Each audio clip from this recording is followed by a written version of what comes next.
Oh wow, it's good to come your way once again. Today we are going to look at the second part of history of money and we'll be looking at why fiat money loses value. Why is it that the same amount of money in 2025 is not the same?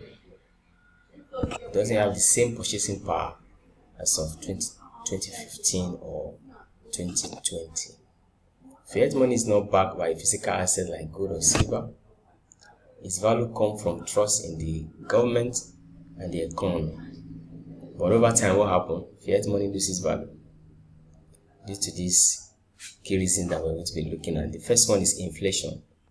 Inflation is the rising prices that reduces value. When the price of things begin to go up, the value of what your money can buy goes down. Example is, if a loaf of bread is 500 naira today, and by next year or in 2 years time, if that same loaf of bread is 1,000 naira, your purchasing power, the purchasing power of that currency has reduced by 50%. Second reason why fiat money loses value is money supply increase. If the government decides to print too much money, print more money, that will reduce the value of the purchasing power of each currency. For example, if you have more money in circulation, it will lead to more demand for limited goods and it will cause price to rise. Another thing that can cause fiat money to lose value is decreasing purchasing power. Yes, even if your salary stays the same, your ability to afford things will decrease. That's the problem with decreasing purchasing power. 100 naira today may buy a lot, but the same amount in 5 years may not cover even half of that item. So, at the next point that reduces fiat money and its value, that reduces the value of fiat money, is government debt and deficit spending. When government borrow, it affects the value of their currency. High debt will lead to more borrowing and money printing, which fuel inflation. So when the government has a very high debt, they borrow more to cover up for what the deficit, and sometimes they print more money, and that will make the value of that currency to nosedive. So countries with high debt often experience high inflation and weaker currency. Yeah, that's true.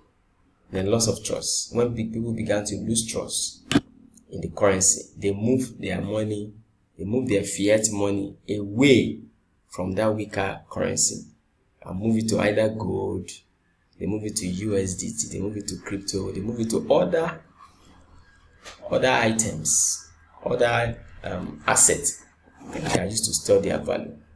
So then we move it to real estate, where they can store the value. So, what are you supposed to do? What am I supposed to do? What can you do to protect your money? Number one is invest it in productive assets. Yes, invest your money in productive assets, in real estate, in crypto, in different assets that can help you protect your money. Diversify. You keep all you have in one place. Diversify your money, your investment, and also increase your earning power. Yes, education, skills, and innovation matters. So that will help you to increase your earning power. Then hedge against inflation. Make sure you invest in assets that can help you cancel out the rate of inflation on your money. Then stay informed. Knowledge will help you make better financial decisions. When you have enough knowledge, you'll be able to know what to do and how to keep your asset from being affected by inflation.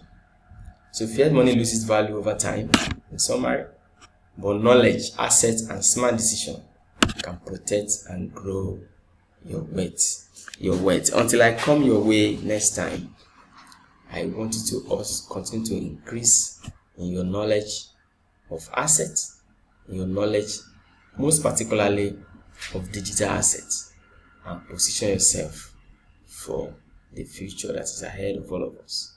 Thank you, and see you next time.